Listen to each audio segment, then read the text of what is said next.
بسم اللہ الرحمن الرحیم۔ ڈسکور اوریجنل کے معزز ناظرین، السلام علیکم۔ اب کس نمبر 958 ملاحظہ فرمائیں۔ اور جب انہیں علم ہوگا کہ میں وہی پاکستانی جانباز ہوں تو وہ میری مدد ایک پاک فریضہ سمجھ کے کریں گے۔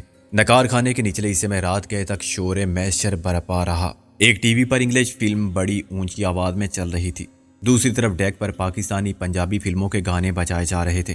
مقابلہ دونوں بیگمات کے درمیان تھا کہ کون کس کی آواز کو دبا سکتا ہے۔ درمیان میں طوطی صاحب بحیثیت مشترکہ شوہر یوں عدل و مساوات کی مثال قائم کرتے تھے کہ دونوں کو ایک ہی لہجے میں ایک جیسی گالیوں سے نواز کے سیز فائر کراتے تھے اور ٹی وی اور ڈیک بند کرا دیتے تھے، مگر ان کے آفس لوٹتے ہی حالات پھر معمول پر آ جاتے تھے۔ 10 میں سے 4-6 بچے مستقل لڑتے یا روتے تھے۔ نمبر 1 جو ڈرامے کرنے کا شوقین تھا، بدستور شہزادہ سلیم بنا پھرتا رہا تھا اور ہمیں اس ڈرامے کے مکالموں سے مستفید کرتا رہا جو عنقریب کسی اسٹیج پر پیش کیا جانے والا تھا۔ اس نے رازداری سے انکشاف کیا کہ انارکلی کا کردار کرنے والی اس کی گرل فرینڈ، جس سے شادی کے لیے وہ اپنا مذہب تک چھوڑ دے گا۔ میں نے اپنا سر پیٹ لیا۔ حاضر کے گھر میں ابراہیم کے پیدا ہونے کی مثال یہاں الٹی ہو رہی ہے۔ یہ اتفاق تھا کہ اس رات ہفت روزہ طوطی کی آخری کاپی پریس میں جانی ضروری تھی۔ چنانچہ حاجی صاحب، جو کہ مدیر کے اعلیٰ حیثیت رکھنے کے ساتھ ساتھ publisher, copy pastor, film maker, circulation manager, business manager, یہاں تک کہ وقت ضرورت چائے بنانے سے دفتر میں جھاڑو دینے تک کے جملہ امور بھی سنبھالتے تھے، مصروف تھے۔ طوطی پہلے 2 ہفتے میں ایک بار شائع ہوتا تھا اور اس کی ذخانت بھی کم نہ تھی، مگر آہستہ آہستہ اس نے پاکستانیوں میں قارئین کا ایک جوشیلا حلقہ پیدا کر لیا تھا جو دامے درمے سخن امداد بھی کرتے تھے اور مارکہ کفر و اسلام میں طوطی کے ہم نوا تھے۔ اب یہ ہر ہفتے باقاعدگی سے شائع ہوتا تھا۔ اس کی ضخامت دگنی ہو گئی تھی تو غالباً اشاعت 10 گنا۔ اس سے اشتہارات بڑے تھے اور پرچہ زیادہ آب و تاب کے ساتھ شائع ہو رہا تھا۔ اس کا سرورق بالکل پاکستانی جھنڈا تھا، اوپر سفید پٹی، باقی سبز۔ اس میں مقامی پاکستانیوں کے علاوہ وطن سے موصول ہونے والی نگارشات، ایمان پرور قصے، حب الوطنی کے جذبات سے چمکتی نظمیں، خون گرمانے والے قومی نعرے اور کچھ اشتعال انگیز مواد بھی ہوتا تھا جس سے کفار کے سینے چھلنی ہو جائیں، مگر ان کے سینوں پر مونگ دلنا اور پھر قانونی اور غیر قانونی جنگ میں الجھنا طوطی صاحب کی زندگی کا مقصد تھا۔ نصف شب کے قریب شہزادہ سلیم اچانک نمودار ہوا جب ہم سونے کی کوشش میں مصروف تھے۔ انارکلی رونما ہونا چاہتی ہے، اس نے اعلان کیا۔ میں نے کہا یہاں اس وقت؟ ہاں، یہی وقت ہے اور یہی جگہ ہے سلیم اور انارکلی کا ملنے کی، جہاں آج تم نے 2 محبت کے متوالوں کی خلوت میں دخل اندازی کی گستاخی کی ہے۔ دل آرام۔ میں نے کہا تم بتا رہے تھے کہ انارکلی انگریز اور کرسٹان ہے، پھر وہ اردو کے ایسے مشکل ڈائلاگ کیسے بولے گی؟ اس کی ڈبنگ چلے گی۔ وہ بولا طوطی اپنے پنجرے میں قید ہے، کیا تم آنکھیں بند کر کے سو نہیں سکتے یا گھومنے پھرنے نہیں جا سکتے؟ موسی نے کہا دیکھو مسٹر سلیم، ہم سونا چاہتے ہیں، بہتر ہے کہ تم خود چلتے پھرتے نظر آؤ، ورنہ میں تمہارے ابا جان کو تمہارے عزائم سے آگاہ کر دوں گا اور تمہارے خیالات سے بھی۔ کر دو ظالم سماج کے سنگ دل نمائندے، کیا تم نہیں جانتے کہ محبت کرنے والے جان کیسے دیتے ہیں؟ جیسے شمع پر پروانہ، اس پر ڈراموں کا اثر بہت زیادہ تھا۔ تم زیادہ مشکل سے جان دو گے۔ انارکلی کی جگہ تمہیں دیوار میں زندہ چنوا دے گا تمہارا باپ۔ باپ؟ ہائے، باپ جس کے سینے میں پتھر ہے، وہ ہر رومانس میں ایسا کیوں کرتا ہے؟ کیا اتنا کافی نہیں؟ وہ محبت کرنے والوں کے بیچ میں دیوار کیوں بن جاتا ہے؟ کیا وہ نہیں جانتا کہ عشق کے طوفان کو یہ ریت کی دیوار نہیں روک سکتی؟ اس وقت طوطی صاحب نمودار ہوئے۔ اوئے تو اس وقت یہاں بھی ڈرامہ؟ انہوں نے پاؤں میں سے جوتی اتار لی۔ شہزادہ سلیم بدحواس ہو کے دوڑے۔ اکبر اعظم نے پیچھے سے جوتی کو میزائل کی طرح داغا۔ ان کا نشانہ پاکستانی آرٹلری توپ خانے کے اس ماہر توپچی جیسا تھا جس نے سن 65 کی جنگ میں لاہور کی مشہور توپ شیرنی چلائی تھی۔ یا رانی؟ شہزادہ سلیم چلا کے بولا ہائے ابا جی، اور نیچے چلے گئے جوتے سمیت۔ طوطی صاحب ایک جوتی میں ہمارے پاس آ بیٹھے۔ ہاں بھائی، اپنے پاکستانی بھائی، اب فراغت ہے ہمیں، ذرا ہم بھی سنیں کیا سٹوری ہے تمہاری۔ میں نے بکرات سے کہہ دیا ہے کہ ہر گھنٹے بعد چائے آ جانی چاہیے۔ بکرات؟ کون؟ اپنا کاتب میری سرکار، اس کی باتیں کسی کی سمجھ میں نہیں آتی، اس لیے بکرات کہتے ہیں۔ وقت کا بڑا پابند تھا۔ میں نے کہا کہ خبردار، جو انگریزوں کی کوئی عادت اپنائی، ہم کفار کی تقلید کیوں کریں؟ وقت ہمارا غلام ہے جی، کہ ہم غلام ہیں وقت کے۔ کیا ہر 1 گھنٹے بعد چائے لانے کے لیے وقت کی پابندی نہیں کرنی پڑے گی؟ محسن بولا وہ آئے گا 1.25 گھنٹے یا 1.5 گھنٹے میں، آپ فکر مت کرو میرے پاکستانی بھائی، شروع ہو جاؤ۔ میں اور محسن مجبوراً اٹھ بیٹھے۔ ہمارے سونے کے لیے فرش پر ہی بستر بچھا دیے گئے تھے۔